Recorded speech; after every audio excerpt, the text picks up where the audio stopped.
Inshallah, we'll start today with the 8th talk. I hear that the last talk was a bit difficult.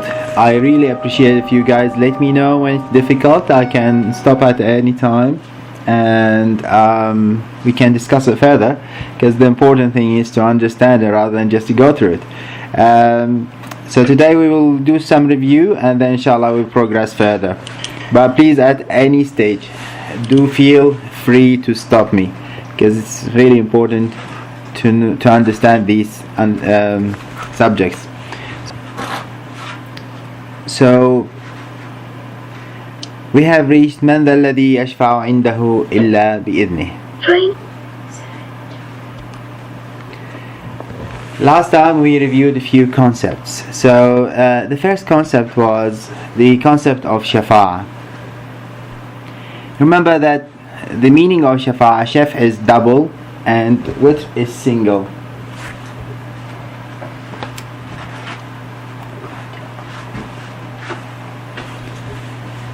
Right, so single in general, that when something or somebody works by himself or itself, once we double it, the response will be better. This is quite different than the general understanding of shafa'ah. The commonly understood meaning of shafa'ah is when two people have trouble and a third person come to solve this problem between them, or to make somebody accept the other. But the Quranic meaning of shafa'ah is quite different, and inshallah we went through some of it last time, and inshallah we progress further today. I want you to keep on remembering shafa'ah means doubling, because that's the very important concept that we will depend on, inshallah. The second concept we discuss is the transfer adapter. What is the transfer adapter? Between any two different realms or environments, there should be some adapter. And we gave the example of Horton, the elephant who could manage to hear in a flower speck some voice, and that voice came for a minute creature, and the reason for that, because they could manage to find the device which can transfer this. Otherwise, between two different environments, sometimes really difficult to make the connection. So the adapter is very important. Another practical example is between a scientist and a bacteria.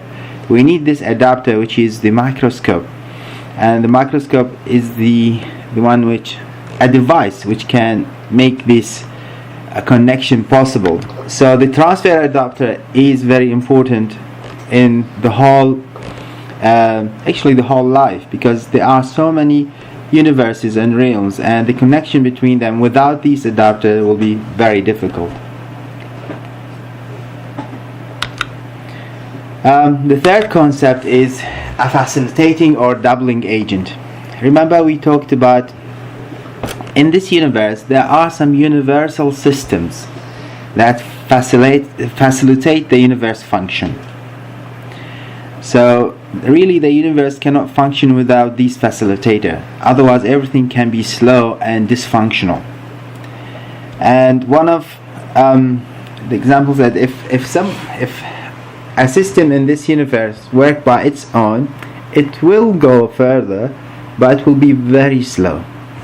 While if there is a facilitator or doubling agent, it will go really fast and much more.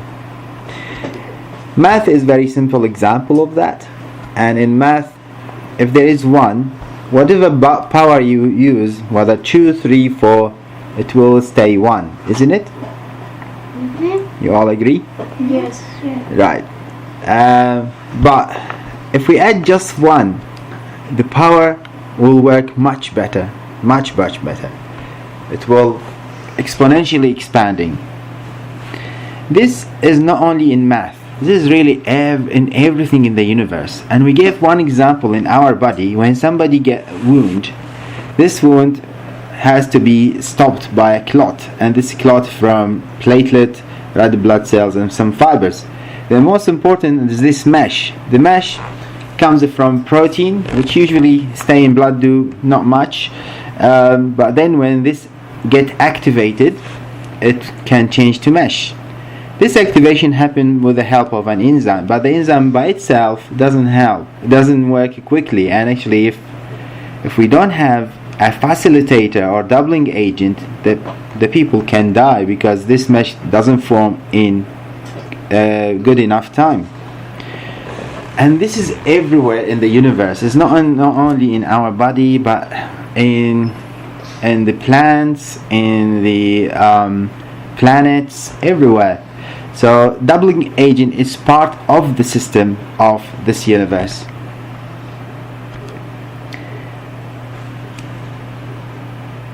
And the fourth one is actualizing. In everything in Allah's creation, there is a potential, and these potentials needs to be actualized. But the first step needs to come from this potential to be actualized. And we gave the example in this seed. The seed has the potential to be a plant, but there should be something or somebody or some agent to look after it so it can grow. If that farmer, so this is the example of the agent, is slack and spend the time playing music and smoking, this seed will not actualize its potential and will stay dormant and then probably get eaten by something and will go away and vanish. The fifth and the last concept we discussed last time is the doer and the receiver. We did discuss this few times before, but because it's so nice concept, it's very nice if we digest this concept. We gave the example of the rain, and the rain, let's say in a place that it rains a lot, but how much we can collect depend on what sort of container we use. If we use a small container, we will just collect small amount of rain. If we use a larger container, we can get lots. And because subhanahu wa ta'ala gifts is abundant, so we need to increase our container so we can get more. Now, up till here, any question? And please, I really want you to ask any question if there's any, because there's no point of progressing without these concepts being clear for you. Is silent. Let's put them together. So between subhanahu wa ta'ala, who's everywhere, to talk to the smaller realm or universes, there should be a conductor. So this is similar to the example we gave with the scientists and bacteria, with Horton and the small universe that he could manage to talk to. There should be a system of conduction or transferring things to us, and the transfer adductor here is played by the angel. So all these angels in the universe is the system that Allah has put to communicate with us, and to make things easier for us. So that's the hadith that Allah has put 70 angels looking after each person. So each one of us has 70 angels in him or her to look after them. It's very important and a very beautiful concept of how merciful God is to give us all this. And these are all the systems that working in us, all these cellular systems that works in us. So this is part of him, and this is the doubling agent, and this is what we call shafa'a. Right. So if we work alone, working alone is okay, but by itself is very slow. If we use the doubling agent, that's the shafa'a, it will go really fast. And this is the facilitating agent that we need to have that. So why did Allah, and this is a question for you, and I really want your interaction here, why did Allah put such a complicated system in the universe? It's a perfect system. So one answer is a perfect system. Yes? So you can make it like sort of charging for us, so we have to like work it out ourselves, not like make it so easy so it can be. Oh, that's interesting. So that's interesting. So actually, he made it difficult so to prevent us going lazy. Well, interesting perspective. Probably this is not very interesting. It's interesting for God to make it difficult for us. Anything else? I think because the world isn't simple itself, so you can't really put a simple system to a complicated world. Well done, Zain. I'm always impressed with your answers. I can say exactly it. What do we call this system? When Allah subhanahu wa ta'ala, He created this system to make things work for us, because otherwise we don't. What system that means? If we come out of religion, or when we discussed logic before, what is the name of this system when He created, if this happened, this will result from it? What did we call it? Cause and effect. Cause and effect. Well done. So actually He created the system of cause and effect. So this is part of the universal system, and cause and effect is shafa'ah, and this is shafa'ah in the formation. So for this paper to be burned, it needs what? It needs fire. Can Allah make it burn without a fire? Definitely He can. But He wanted this system to work according to a cause and effect, because that's the only way for us to understand it, or for it to reach us, because otherwise we are so limited. And the same with water. Why Allah made water quench our thirst? Can He not just make our thirst quench by itself? Definitely He can.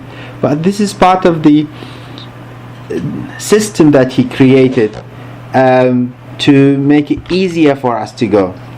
Now, is He Almighty unable to create a world without cause and effect? He can. It's quite right. But here, because we remember, it's not His limitation, it's the limitation of us, of the receiver, not the giver. And that's exactly what Zain just alluded to very nicely. So it's because of us all this system of cause and effect has happened. It's not because Him who cannot work without this. And once we understand this will be very beautiful, because that will be applied on everything around us. So Allah subhanahu wa ta'ala, in His creation, He created the intercessor as part of the system. So this system of intercessor, or the shafi', or the doubling agent, or the facilitator, whatever you want to call it, is part of the creation and formation system, and that's what we call the cause and effect. And in this is the angels who are working. The angels are the cause and effect and are the system, and that's what we call them فَالْمُدَبِّرَاتِ أَمْرًا. Remember in the question of last week, by those that direct the affair. So direct the affair of the whole universe, because the angels doing that through this system. Alright, so I want you to remember this is the formation intercession, which we in Arabic we call it shafa'a takwiniya, because in any formation of anything you need a system, and this system is a shafa'a. Without this shafa'a, the system does not work, and without this intercession, the system will not work. Up till here, any question? Because we are going to progress further. Alright, I'll take this as everything understood? Yes. Okay.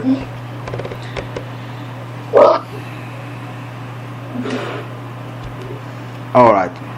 So really, when we understand this system, we can understand this verse of Quran. Ya ayyuhan nas antumul fuqara'u ila Allah wallahu huwal ghaniyyul hamid. O mankind, it's you who are poor and in need in relation to God, and God is sufficient, worthy of praise. Because really the whole system is run by this, is run by systems and system. The whole universe has been put for us, to work for us. Without these systems, things can go all over the place and chaos can happen. And reality, without Him, the system will go away and we will be in a great danger. And that's why we are the needy for Him. And this is a beautiful feeling. It's not the feeling, definitely when you are needy to a person, is not a good feeling. When you are needy to God, it's a very nice feeling, because you know that He is always with you, and if you depend on Him, He will be sufficient to cover all your needs. So then we will come, this system is not working only in the way down from Allah to the creation, because you know He created us for us to progress further. So this system also working in the other way around, from us to Him. When we want to reach closer to Him, He put the same thing. It's another system of intercessors. So heaps of intercessors, as they worked for us in the formation and creation part, they work for us in the ascending part. And this is the doubling that we talked about. If the farmer here looking after the seed, it will not just turn to a plant, it will go up to tree. And if this bottle will be just half filled, with intercession it will be fully actualized, fully filled. So that's the beauty of intercession, and it's part of this system. Without intercession, things doesn't work. Is this clear? Yes. Excellent. That's very good. Thank you for Yes. answering. Now, I want to here to touch on a perspective. Sometimes you may have this discussion. Some people come and they said, "Oh, we don't believe in Shafa'ah, and Shafa'ah that you believe in, that are you asking people, is wrong." And they reject the intercession on the base of this verse. So in this verse, Allah says, they worship, and He's talking about the kuffar of Quraysh, the unbeliever of Quraysh, in the old days. They worship beside Allah that which neither heard them nor profit them. And they say, that's the kuffar says, these are our intercessors. So these idols are intercessors with Allah. And they say exactly what people, when they ask for intercession nowadays, they are doing what the kuffar of Quraysh doing. So we need to understand very subtle point here, and once you understand it, their argument will be really in vain. The first thing is the question: did the old unbelievers, the kuffar of Quraysh, accept that there is a creator? Yes. So yes, they did accept. Thank you, Maryam. So because they said, when he asked them, do you doubt there is a creator? They said, no, we don't doubt that there is a creator. So what did they reject then?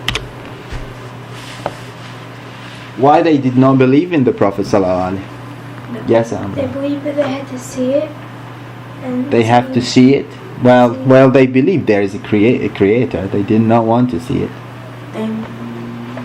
What was the problem? Why they decided not to believe? They were eager. Yeah, but what's their argument? Because they were worshipping idols. What did they want? And they were asking them all their needs. So which part they did not believe in our Prophet's call? Equality, fairness. Equality, fairness, that's right. But there's something very important they did not want to believe. They believed there was no intercession? No, they were believing in intercession. They thought that their idols are their intercessors. Yeah, but like from our God, they think there was no intercession. Yeah. No, not that. Actually, what they did not want to believe is in the hereafter. They said, is it real that when we die we will come back again? And why is that major for them? Why they decided not to believe in the hereafter? They were scared of themselves. Scared of themselves because of... To go to hell. Because what? Goes to hell. Yeah, but hell and paradise, what does that mean? They have to work. They have to work. There is responsibilities and accountability. That's what they did not want. And that's the big thing. So, have you heard this before? Like people don't want to do things that Allah told them? And nowadays, do you hear that? Yes. So the main thing for the kuffar of Quraysh, and how the shafa'ah they believed in is different than what we believe in and what Allah wants us to believe in. They believed in shafa'ah in this life, the shafa'ah that make things easier for them. So they believe that if they give some gift to the idol should give them in this life. They never believed in hereafter. While what we believe in as a shafa'ah is the shafi' and the system that Allah has put will help in the hereafter. And this is a big difference between both. So those guys, they decided to go to idols. They do believe in a creator, but they don't believe in the hereafter, because that means they have to work and they have to be fair and they have to be good with people, and all this is lots of work for them. So they did not want a system, they wanted chaos. And that's the big difference. Allah has created a system, and anybody who goes against system and use chaos, he will end it like them. But the problem is how to choose a system. I mean, if I am in this life and I have to choose a system to reach to Allah, how easy to choose a system. And how do you think Quran can counteract this, a system theory? I'm talking about how Shaitan can counteract this, the system. No, sorry, but I'm missing. I said Quran. Making lots of systems, false systems. Well done. So actually, to confuse us, Shaitan will make it very difficult to choose a system, and that's why you see we have Christianity, Judaism, Islam, Buddhism, Sikh, Taoist, Hindu, you name it. And nowadays we have this new thing, the Freemasons, the Communists, and interestingly the Wicca. Has anybody know what Wicca is? No. And Satanism, Animism, New Age. Wicca, by the way, it's the belief in magic. And they call themselves a religion now. So it's wicked, isn't it? This Wicca thing, right?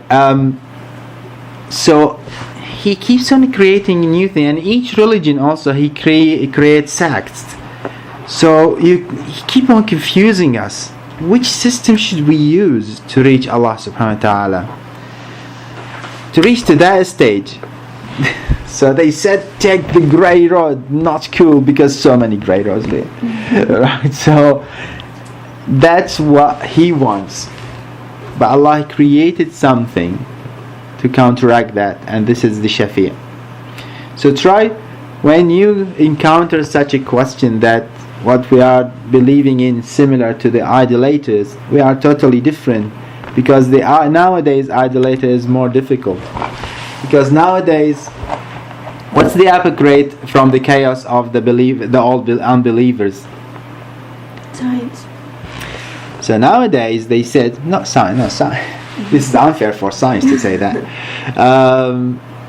Nowadays they said, well, their problem, they believed in a creator and they did not want a hereafter. Why don't we just remove the creator?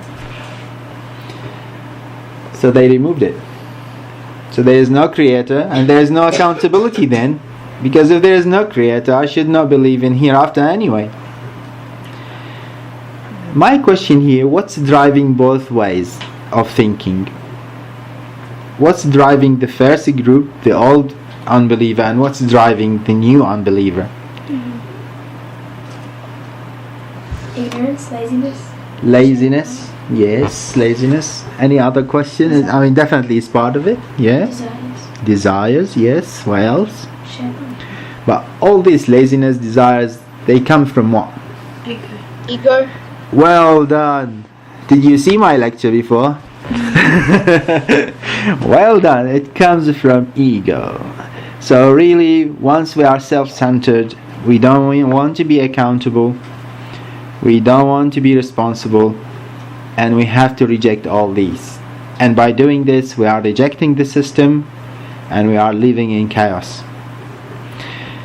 So this is just a perspective. I'll go to just to summarize this perspective. The pagans and idol worshippers did not believe in hereafter, so they were asking for intercession in this worldly things, and this is not divine shafa'ah at all. The drive for the old and new disbelief is the same, is the ego. Shafa'ah, which is the doubling agent, it's part of a divine system. The whole system works by it. Actually, it doesn't work without, as I show you with the blood clot system, the blood clot without the shafa'ah of the coenzyme, people will die. So it's so important to understand that. But not believing and not having that coenzyme will deprive people of goodness, and similar to those who did not accept accountability. So shafa'ah is really important in that perspective. Let's go back to the shafa'ah then. I thought Amir was with us. So the first one we called it the shafa'ah takwiniyah, the formation shafa'ah. Let's talk about the shafa'ah in the other way. So the other way they call it tashri'iyah, which means it's the system application intercession. Allah has sent us the rules as a system. So Allah, He told us salah and saum and all these activity as part of the system to reach Him, but also He put shafa'ah in this system to make it easier for us to reach, inshaAllah. So we need to know who are the intercessors and who are they interceding to. So the intercessors are the one who do the intercession, and interceded to is us. But we need to know the criteria so we know who to ask and what to ask for. The first intercessor is Allah Almighty. Why is that? Because Allah in Quran, He said, لَيْسَ لَهَا مِن دُونِ اللَّهِ وَلِيٌّ وَلَا شَفِيعٌ. It has beside Allah no protecting ally, no intercessor. And He said, to God belong all the intercession. To Him belongs the kingdom of heaven and earth. So He is the main intercessor, and it's easy to understand that. How can He be the intercessor? He is the creator of all intercessors. He is the creator of intercession. So definitely He is the first intercessor. He should be the first intercessor. Now, how can He be an intercessor to Himself? To make this understandable, in a just system, if somebody makes a mistake, the law will take him to court, right? Well, let's say a big mistake. But then this court is also a merciful court. So when He talks to them, He doesn't talk to them through justice. He talks to them through mercy.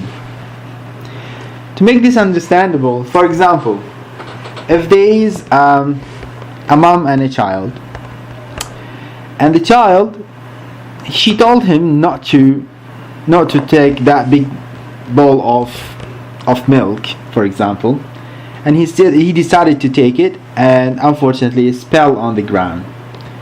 Lots of mess. Now he's a sinner, and there is a rule in the, well, he's a mistake. He did a mistake rather than a sinner. And there is a rule in the house, and he has to submit to these rules. But then he comes through what? Through the mercy. Please forgive me. Give me a chance, and through the mercy it will happen. This is exactly the rules that Allah gave us, so we can take this route. So he's an intercessor.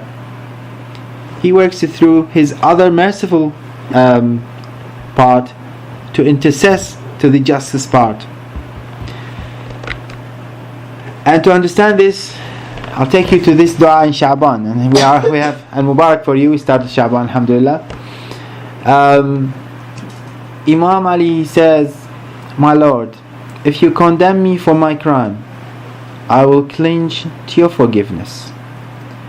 And if you hold me for my sins, I will cling to your granting pardon. If you haul me into the hell, I will tell those who's in that, I'll love you. So although he's talking from the perspective of a sinner, he is using the position of asking forgiveness. So Allah and Ahlul Bayt has taught us to use this type of intercession with Allah subhanahu wa ta'ala. And it's beautiful, and when you read this dua with this thinking, you really will feel close to Him, to His mercy. Inshallah you will in this month. The second intercessor is angels. Probably that's easier to understand, but Allah in Quran also told us that.